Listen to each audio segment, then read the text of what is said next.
What's up, guys? Welcome back to Newswave. Have some interesting stuff to get into today, specifically a lawsuit against Nyko, a class action lawsuit being started against Nyko for their Switch dock issues, which seem to see a lot of people having their Switches bricked by third-party docks. The Nyko one just seems to be in the limelight right now, as more than likely it was probably the most popular third-party dock at the time that has, caused issue with that update 5.0 when it became very, very widespread. There's a few other things we're going to go over, as well as some smaller things that we're going to do before we get started here, which include a new Red Dead Redemption trailer coming out tomorrow. That's going to be the third trailer that they've dropped. They announced it over on Twitter.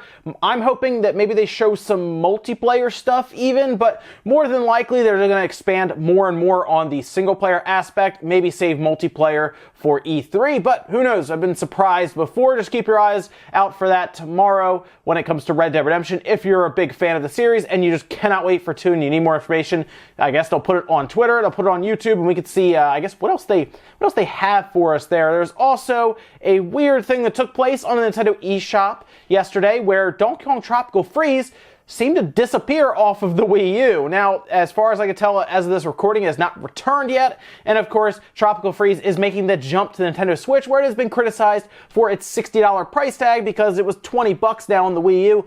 Even when it originally released, it was $50. So I understand why Nintendo might want to rip this down from the eShop, as the only real way to buy it then digitally is, well, through the Nintendo Switch eShop, where it's $60. You can still, of course, buy it in stores, and you can still get some download codes that you purchase on Amazon, but it looks like maybe Nintendo is just pulling that down just so you can't buy that one and you gotta buy the Switch version. Very small changes, obviously graphical enhancements and Funky Kong, but otherwise it's pretty much the same game, just with a 3 times price tag as to what we have now on the Wii U. And then the weirdest thing happened that got passed around the internet. I just wanted to really give you guys an idea of what's happening here and just tell you it's not actually a thing. God of War, for some reason, started making the rounds that it was cracked for the PC through emulation. This is not correct. There is no God of War on PC at this time. I don't really think it'll ever make the jump to PC. Obviously, it's a Sony IP, and emulation on the PS4 is still very far off. I'm not sure how this made the rounds exactly. It seemed to be on just a website that was then passed around through Google. It showed up in a lot of people's Google like news feeds and stuff like that. And after that, it pretty much got passed around. Thread after thread was made on Reddit about this and then pulled down. It is false information, though. Seemed to be made for, I guess, clicks or whatnot. God of War is not on the PC. So if you see that, it's just untrue. It's not correct. So no, God of War, the only way to play it is on the PS4, and it's a great place to play it because that game is awesome.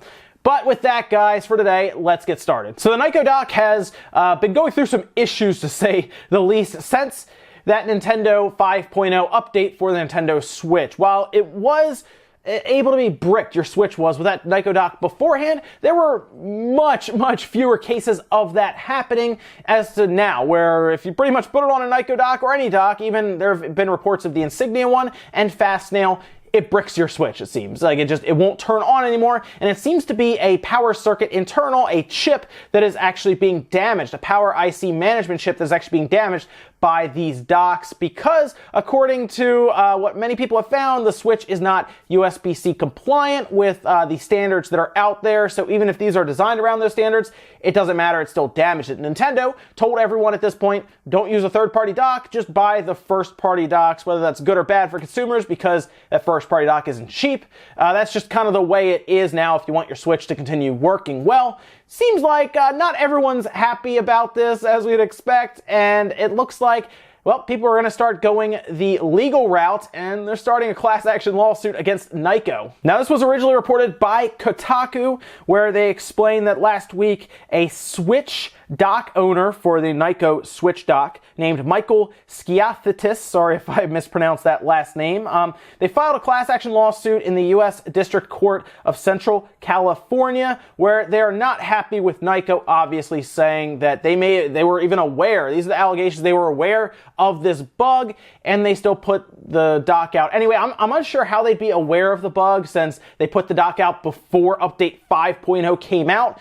but they're doing it. Class action lawsuit against Nyko. When Kotaku reached out to them about how many people were participating in the class action lawsuit, as generally class action lawsuits contain many people going against one company, no word there. So we don't know how many people are actually participating in this. We just know Michael is currently starting it and participating, and we'll see if anyone else really is revealed or jumps in here to participate. And it's interesting because I don't know if they have much of a, I don't know if they have a case here. I mean, Nyko could obviously say, look, it was the 5.0 update that caused it. We didn't know that was the case, because the update wasn't out yet. And then after that, we've been trying to replace people's Switch systems, although it's kind of iffy there as well. If some people have told me that all they wanted to do was replace the dock when it came to a credit for their products. So I don't really know how far this will go. I also don't know how much they're asking for. That can sometimes have an effect on if it will work out or not, right? Because of course there could be a settlement anyway. But we're going to keep an eye on this because now this is getting serious, right? Before it was just people complaining and being annoyed, like myself even, and now it's going to the courts. So we're going to keep an eye on this, but little information's out there now, and I'm sure more information will be revealed as we get further in this court case. Just know, yeah, people are suing Nyko for that Switch dock issue. Next up, let's talk about the Nintendo Online service, something we don't know much anything about at this point. All we know is that we're going to be able to use it in September. That's why a lot of people are believing, like myself, that Smash Bros. Is a September release, as it would coincide with the online launch. That'd be a great game to kind of push the online to people with, as you could do things like, obviously, like dedicated servers, things like that. The people in the Smash community definitely would put money in for it. And $20 a year, it's not bad. Well, it looks like we're not going to have to wait much longer for any of the online information, as according to people who translated the information, it looks like we're going to be finding out more about this in a week, any day now, really, as they say early May. Nintendo Switch Online, a paid subscription service that will expand the online functionality of Nintendo Switch, will begin in September of this year. The service will provide consumers with a richness of online features that allow them to continuously enjoy Nintendo Switch. More information will be presented on our website in early May. So there we go. It's May now, right? It's May 1st. So hopefully that means the next week, within the next week, maybe the next 14 days, maybe just the first half of May, we'll find out more information. It appears it's going to show up on their website, probably just out of nowhere. They'll put it out. They'll probably put something out on Twitter saying, hey, check out the information about the online service. And honestly, I think it would be hard to show all of the little nuances, all the tiny little features that will be there in a Nintendo Direct. It makes more sense, I think, just to put the information out there on a website and then maybe down the road show some video with like a Smash Bros or something ahead of time to show them some of the cool features that will be there. But like the little things, it's going to be kind of hard to show. Things like cloud saves, that could definitely be shown in a Direct pretty easily, as they do a little Nintendo thing where like, hey, look, your save is going into the sky or something. Dedicated servers would be maybe a little harder to show as well. These are all things that would be fine print, right, that they could describe to us on their website. I'm just happy to find out anything about this, as it's been nothing but guesswork at this point, whether it's cloud saves, voice chat, online party system, messaging, ease of adding friends that does not include the friend code. There's a lot of stuff that this online service kind of needs to fix. So we'll see what happens here. Just know we should be finding something out in the next week or two. Next up, let's talk about E3, the biggest video game convention of the year. Now is the time when people start to speculate and try to figure things out as to what companies are going to bring to this show to show potential gamers or customers or whoever, the press, media, everyone. And it looks like E3 has at least started to allow companies to kind of put out information ahead of time. As they do every year, they kind of have a section where companies can at least put down they're going to be showing X amount of games or titles or just categories for games. And the one that stuck out and a lot of people started talking about yesterday was Capcom. Now here is the slide you're going to see here that kind of shows information about a few games that they will be showing. They don't name any, of course, but they do give us the genre and the system. And you're going to see pretty quickly Action Adventure Nintendo Switch, Action Adventure PC Windows, Action Adventure Xbox One, but there's no PS4 there. PS4 does appear at the bottom with Fighting and Wrestling, and then Fighting and Wrestling on PC and then PS4. More than likely, I'm thinking that might be Street Fighter V, maybe, is what I'm thinking there. But the three at the top are the ones that are very interesting, as there is no PS4 mentioned there.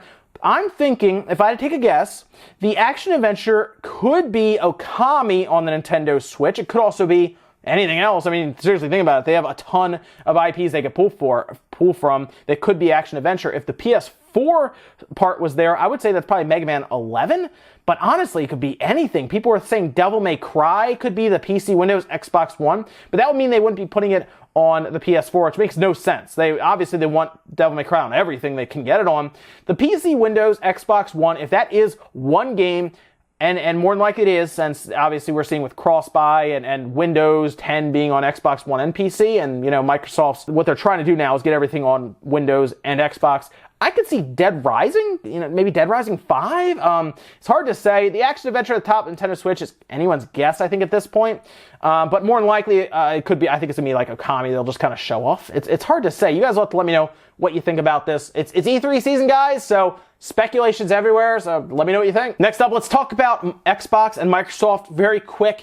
As their E3 is approaching, they seem to be hyping up this big E3 presentation. A lot of people are saying wait till E3 for Microsoft before we kind of pass judgment on how their entire generation has been, especially recently with a very small assortment of first-party titles.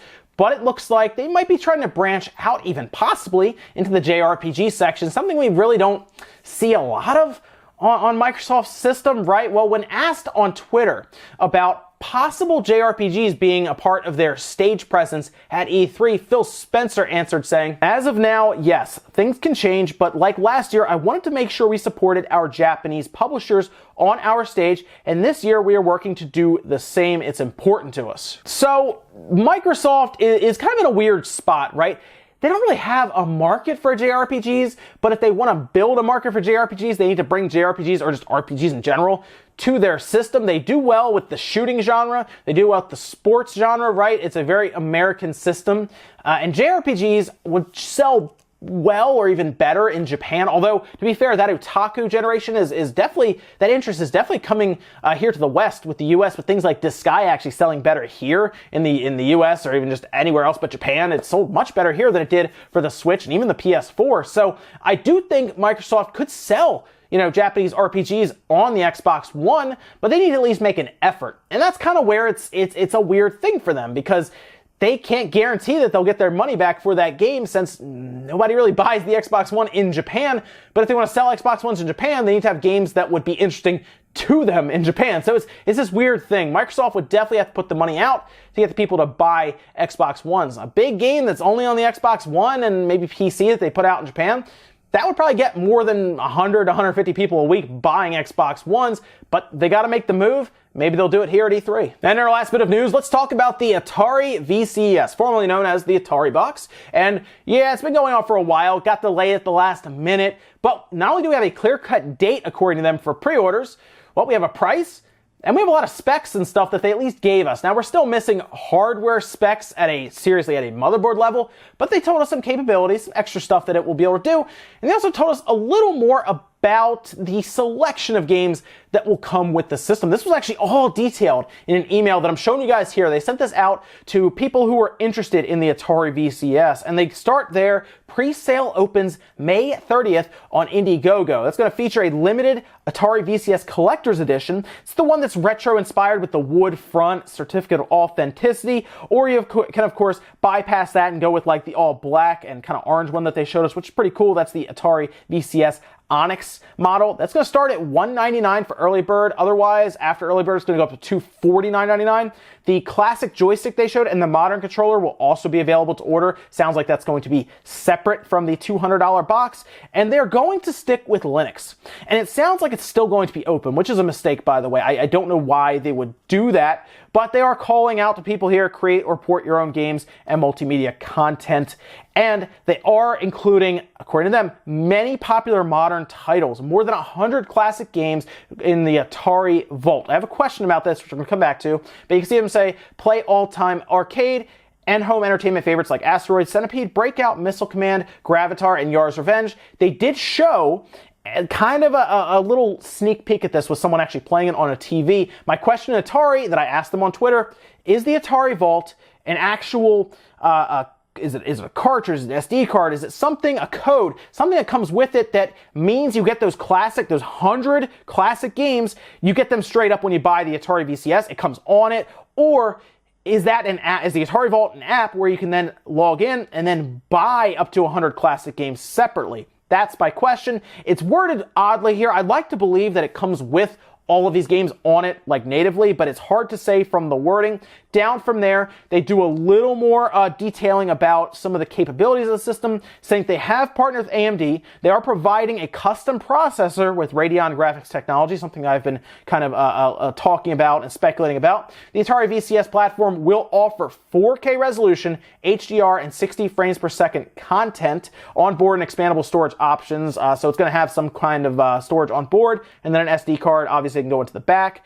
Dual band Wi-Fi, Bluetooth 5.0, and USB 3 support. They are going to have, as you see there, a complete list of Atari VCS product specs will be posted at the time of pre-sale. Pre-sale starts May 30th. So we're not going to have to wait too long to see exact specifications, and I will go over it as soon as they release them just to see how strong the system is. However, at a $200 price point, that's actually not bad. Things like the Apple TV 4K is like $179, right? The NVIDIA Shield TV is around that as well. So it's not obscenely expensive compared to its competition. It's right in there, right? It's about right. They tout it as a multimedia device, and they're going to say it'll play some modern games, but definitely it's going to be an indie box. If I had to take a guess, at $200, it's probably going to use some sort of mobile Ryzen chipset, right? And that'll at least get them within a decent mid-range indie games is what I'd say, right? Nothing AAA from what I could tell at this price point. It's going to be an indie box with the ability to play their games from Atari and then multimedia streaming, 4K and everything. $200 is about right for what they're describing. I feel like I would have rather them not do an open Linux and close it off so they can actually make some money, maybe make a better system down the road. But they're going to take a shot at an open platform. We'll see more information. Specs are going to be interesting. May 30th, we'll take a look, and I will also order one of these, and we'll take that thing apart. Ladies and gentlemen, that's going to do it for Newswave today. If you enjoyed this video, hit the like button, guys. It really helps out. If not, hit the dislike. Leave a bunch of comments down below about everything we talked about today. Whether it's the Atari box, are you excited for it? Are you less confused? Are you more confused? Let me know your thoughts about that, guys, down below. Also, what do you think about that Nyko dock lawsuit? Do you think they have a chance, or is it pretty much going to get thrown out because there's no real, I guess, justification for the lawsuit? Let me know, guys, about everything we talked about today. Seriously, E3 speculation, the whole thing. Thank you so much for watching, guys, and I'll see you next time.